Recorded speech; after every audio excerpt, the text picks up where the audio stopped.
کہ شیخ الاسلام قبر کے پاس ٹھہر کر کہے کہ بیٹے لا الہ الا اللہ کہو. بس اب لا الہ الا اللہ کہو کہنا اتنا بڑا ظلم ہو گیا کہ روئے زمین پر مشرق سے لے کر مغرب تک سارے لوگ واویلا مچانا شروع کر دیے کہ میت سے گفتگو کر رہے ہیں اور 10 کروڑ کا انعام ہے اور طاہر القادری قبر کے اندر جائے میں اوپر ٹھہر کے بات کرتا ہوں سنے آتا کیا دیکھیں گے, یا وہ اوپر ٹھہر جائے میں اندر چلے جاتا ہوں اور دیکھیں گے.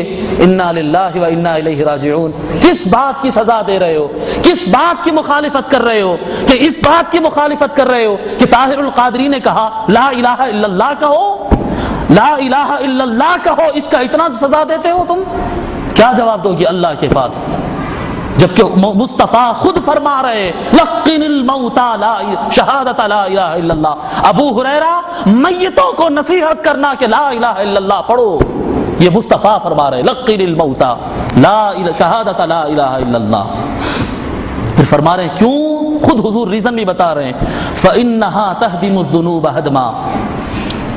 قبر کے اندر کیا چیز فیصلہ کرتی ہے؟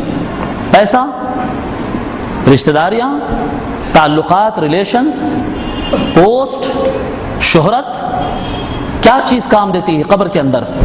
قبر کے اندر انسان کا یا اچھے حال میں رہنا یا برے حال میں رہنا اس کا عمل فیصلہ کرتا ہے. اچھے عمل کا تھا, اچھے عمل والا تھا تو جنت ہے اس کے لیے قبر, اور برے عمل والا تھا, گناہ اس کے پاس گناہ کا ٹوکرا تھا, گناہ ساتھ میں لے کر گیا تو پھر وہ جہنم کے حصوں میں سے ایک حصہ ہے قبر. یہی ہے نا, یہ اس میں بھی اختلاف ہے. روضۃ من ریاض الجنہ او حفرۃ من حفر النار. حدیث میں بالکل کلیئر الفاظ میں کیا جنت کی کیاریوں میں سے, جنت کے باغات میں سے ایک باغ بن جائے گا یا دوزخ کے گڑھوں میں سے ایک گڑھا بن جائے گا, وہ طے کرے گا اس کا عمل.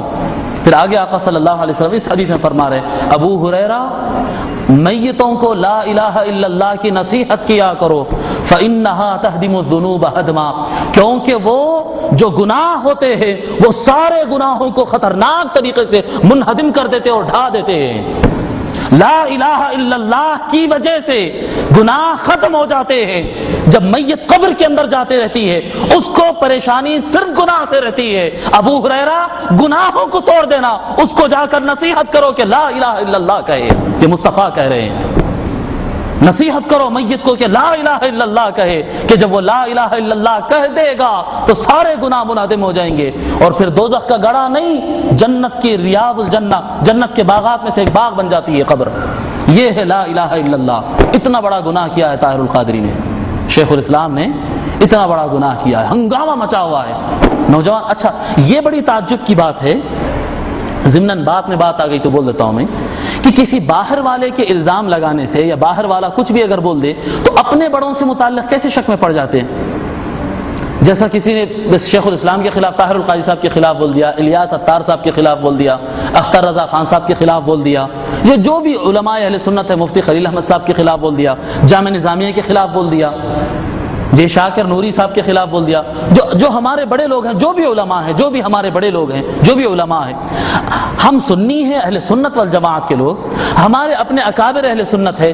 کوئی دوسرے فرقے کا باہر کا آدمی آ کے بولتا کہ انہوں ایسا غلط کرے, اب آپ پریشان ہو گئے, کیوں غلط کرے, اس کی دلیل کیا ہوں گی, کیوں ایسا کرے ہوں گے.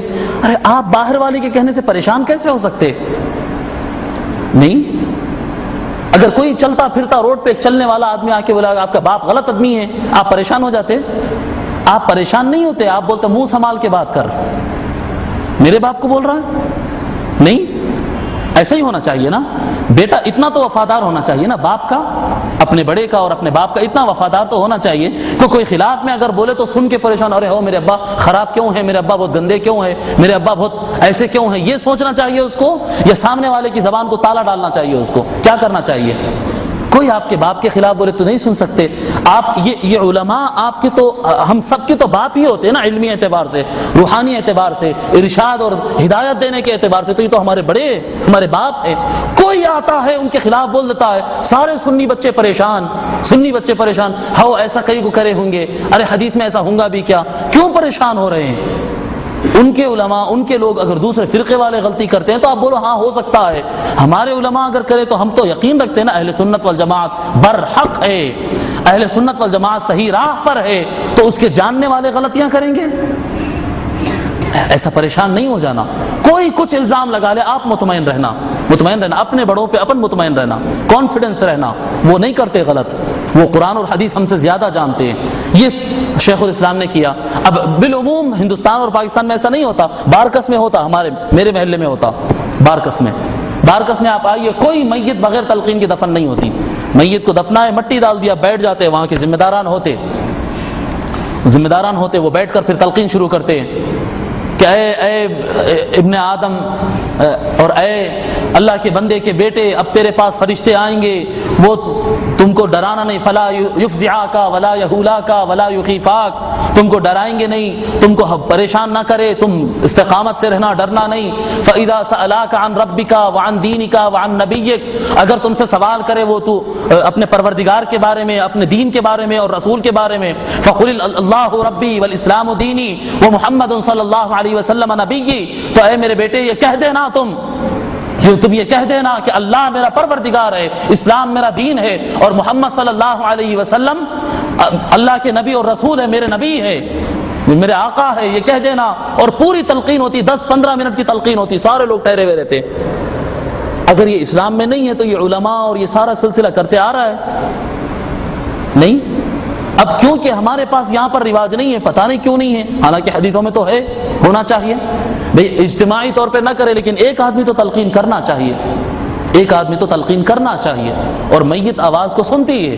آپ لوگ تو یہ جانتے ہیں, بخاری اور مسلم کی متفق علیہ حدیث ہے کہ میت کو دفنانے کے بعد جب بندہ چلتا ہے, جو دفنانے والے جب چھوڑ کے جاتے نا, حدیث میں آتا ہے وَإِنَّهُ لَيَسْمَعُ قَرْعَ نِعَالِهِمْ, اور بے شک مصطفیٰ 2 مرتبہ بے شک کہتے, بے شک جو بھی جس کو بھی تم دفن کرتے ہو, چاہے وہ کسی قسم کا آدمی رہنے دو, جب دفنانے والے دفنا کر پلٹتے کے جاتے رہتے, ان کی چپل کی آواز تک وہ سنتا ہے.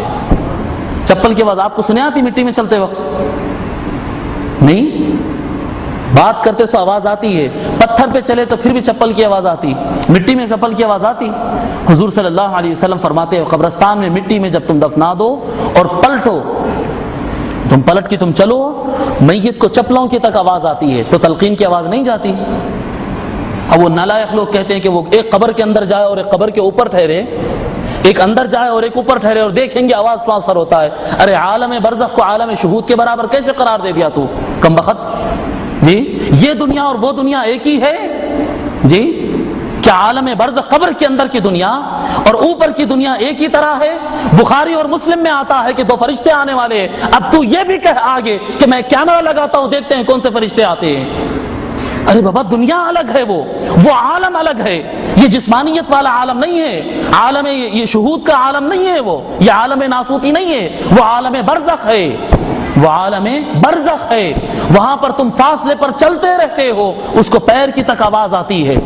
ابن القیم جس کو یہ لوگ اپنا امام مانتے ہیں, یہ سارے چیزوں کا انکار کرنے والے, درگاہوں کا, بزرگوں کا, وسیلوں کا اور شفاعتوں کا اور تلقین کا سارا انکار کرنے والے جو لوگ ہوتے, ان کے امام ابن القیم اپنی کتاب الروح, جس کا ترجمہ انگلش میں بھی آ گیا, دا سول نام سے مارکیٹ میں موجود ہے, دا سول ابن القیم کے, اس کے اندر پڑھو کہ ایک قبر کے قریب میں فاصلے پر اگر کوئی چڑی بھی آ کر بیٹھ جائے, کوئی ڈالی پر اور کوئی تختی پر, کوئی پتھر پر کوئی چڑی بھی اگر بیٹھ جائے, تو قبر والے کو یہ تک نظر آ جاتا اور یہ تک اس کو معلوم ہو جاتا ہے کہ یہ میل چڑی ہے یا فیمیل ہے. اتنا تک قبر والے کو معلوم ہو جاتا ہے. یہ ان کے امام لکھ رہے ہیں, ہمارے امام تو اس سے زیادہ لکھے ہیں, ان کے امام لکھ رہے ہیں اتنا. اب وہ کہتا ہے کہ کیسے تلقین کر رہے ہیں, میں اندر جاتا ہوں قبر میں, تم اندر جاؤ قبر میں. چھچوراپن ہے, دین کو چھچوراپن بنا لیے. دین کو بھئی آپ یہاں بیٹھ کے سن رہے ہیں, آپ, میں سن رہا ہوں, آپ سن رہے ہیں. کیوں سن رہے ہیں؟ اس لیے سن رہے ہیں کہ اللہ سنا رہا ہے. یہی 2 کان رہتے بھیرے کو, یہاں بلا کے اس کو میرے بازو بٹھاؤ, اور وہ اوپر کا مینار پہ کا لاؤڈ اسپیکر جو ہے نا, وہ ہارن کو لا کے اس کے کان میں لگا دو. سنتا کیا؟ دیکھو, نہیں سنتا. کیوں نہیں سن رہا؟ اللہ اس کو نہیں سنا رہا. اب اگر اللہ سنانے پہ اگر آ جائے تو قبر کے اندر کیا, قبر کی پرت کیا, میدان محشر کیا, وہ جس جگہ پہ بھی ہو سنتا ہو. مصطفیٰ کہہ رہے ہیں سنتا ہے, اور آج کا ملا کہتا ہے کہ نہیں سنتا ہے. چڑا چڑی جانتا ہے, چپلوں کی آواز سنتا ہے, لا الہ الا اللہ نہیں سنتا. مصطفیٰ کہہ رہے ہیں ابو ہریرہ, میتوں کو لا الہ الا اللہ کی نصیحت کرو, کیونکہ یہ لا الہ الا اللہ اس کے گناہوں کو منہدم کر دے گا، گناہ ختم ہو جائیں گے، گناہ ختم ہو جائیں گے، اس کی قبر سکون سے گزر جائے گی، اس کی قبر سکون سے گزر جائے گی۔